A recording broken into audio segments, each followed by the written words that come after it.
నమస్తే అండి, welcome to my channel Lakshmi Ramana recipes. ఈరోజు మనం చాలా ఈజీగా చాలా టేస్టీగా ఉండే సాంబార్ రెసిపీని ఎలా ప్రిపేర్ చేసుకోవాలో కావలసిన పదార్థాలు, తయారీ విధానం ఒకసారి చూద్దామండి. ఇలా వేడి వేడి ఇడ్లీలతో ఈ సాంబార్ వేసుకొని తింటే చాలా టేస్టీగా ఉంటుంది. సాంబార్ని కూడా మనం చాలా డిఫరెంట్ స్టైల్లో చేసుకోవచ్చండి. వెజిటబుల్ సాంబార్, అలాగే ప్లెయిన్ సాంబార్, అలా డిఫరెంట్ స్టైల్లో మనం అందులో వేసే వెజిటబుల్స్ని మార్చి చేసేసుకోవచ్చు. ఈరోజు నేను ఇక్కడ వేడివేడి ఇడ్లీలతో ప్లెయిన్ సాంబార్ని ప్రిపేర్ చేశానండి. చాలా టేస్టీగా ఉంటుంది, చేసుకోవడం కూడా చాలా సింపుల్. చూడండి ఎంత కలర్ఫుల్గా ఉంది కదా అండి. ఈ సాంబార్ని మనం ఇడ్లీలతోనే కాకుండా పొంగలి, తర్వాత దోశ, ఇడ్లీ, పూరి, చపాతీ ఎందులోకైనా తినచ్చండి. రైస్తో కూడా తినచ్చు. కాబట్టి ఎలా తయారు చేసుకోవాలో చూద్దామండి.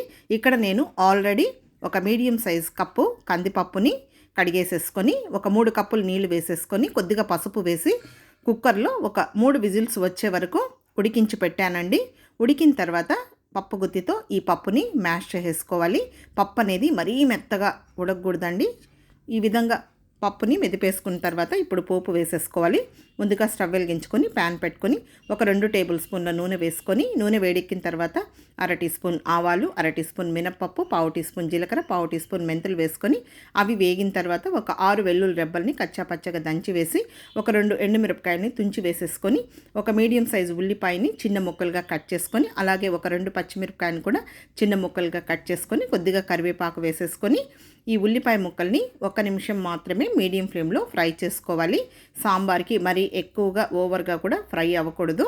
చూడండి, ఇప్పుడు ఉల్లిపాయ ముక్కలు వేగిపోయాయి. వేగిన తర్వాత ఒక మీడియం సైజులో ఉన్న టమాటోని కొద్దిగా చిన్న చిన్న ముక్కలుగా కట్ చేసి వేసుకొని ఈ టమాటో ముక్కల్ని కూడా 1 నిమిషం ఫ్రై చేసుకోవాలి. టమాటోలు కూడా మనకు మరీ ఎక్కువ ఫ్రై అవ్వకూడదు. చూడండి, ఈ విధంగా లైట్గా ఫ్రై అయితే సరిపోతుంది. ఇప్పుడు ఇదంతా ఫ్రై అయిన తర్వాత ఒక 1/4 టీ స్పూన్ పసుపు పొడి, 1 టీ స్పూన్ కారం పొడి, అలాగే 1 టీ స్పూన్ ధనియాల పొడి కూడా వేసేసుకొని కొద్దిగా నీళ్లు వేసుకోవాలి.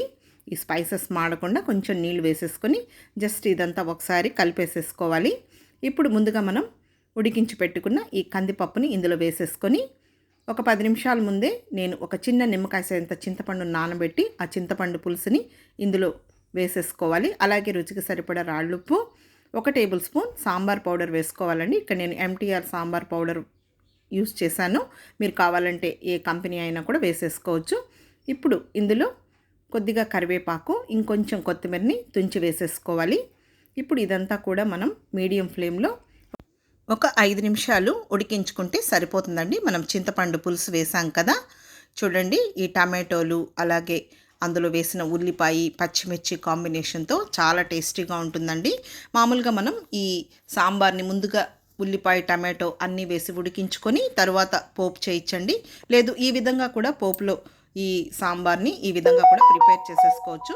ఇప్పుడు స్టవ్ ఆఫ్ చేసేసుకొని చివరగా కొంచెం కొత్తిమీర వేసేసుకుంటే మనకు మంచి రుచికరమైన గుమగుమలాడే ప్లెయిన్ సాంబార్ రెడీ అయిపోయిందండి. ఇప్పుడు వేడివేడి ఇడ్లీలతో ఈ సాంబార్ని మనం డిష్ అవుట్ చేసేసుకుందాం. ఆల్రెడీ నేను ఇడ్లీలను కూడా చాలా డిఫరెంట్ స్టైల్లో వీడియోస్ అప్లోడ్ చేశాను. ఒకసారి చూడండి. బియ్యంతో ఇడ్లీ, అలాగే రవ్వ ఇడ్లీ, ఆ 2 కూడా నేను వీడియో అప్లోడ్ చేశాను. ఒకసారి చూసి మీరు కూడా ట్రై చేయండి. ఈ విధంగా మీరు సాంబార్ చేసుకొని ఇడ్లీలతో ఒకసారి రుచి చూడండి, చాలా టేస్టీగా ఉంటుంది. అలాగే పొంగలి, చపాతీ, పూరీలో కూడా తినచ్చండి. రైస్తో కూడా బాగుంటుంది. కాబట్టి తప్పకుండా ట్రై చేసి మళ్ళీ ఎలా వచ్చిందో కామెంట్ చేయండి. కాబట్టి చూసారు కదా అండి, ఈరోజు నేను మంచి టేస్టీ సాంబార్ని చాలా ఈజీగా ఎలా ప్రిపేర్ చేశానో. కాబట్టి మీరు కూడా ఒకసారి తప్పకుండా ట్రై చేయండి. ఈ వీడియో మీకు నచ్చితే లైక్ చేయండి, షేర్ చేయండి. ఇంకొక మంచి వంటతో మళ్ళీ కలుద్దాం. నమస్తే అండి.